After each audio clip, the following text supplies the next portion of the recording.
How to activate driver recorder on the new BMW iDrive 8 system. We'll scroll down to driver recorder.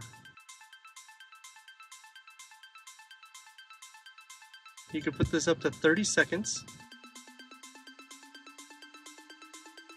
20 seconds is the most here. Start recording. We're going to put start. Then we're going to just kind of move around just a touch.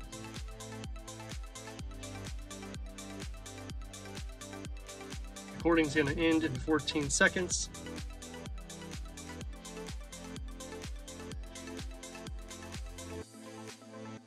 Now let's show the recording. Hit play.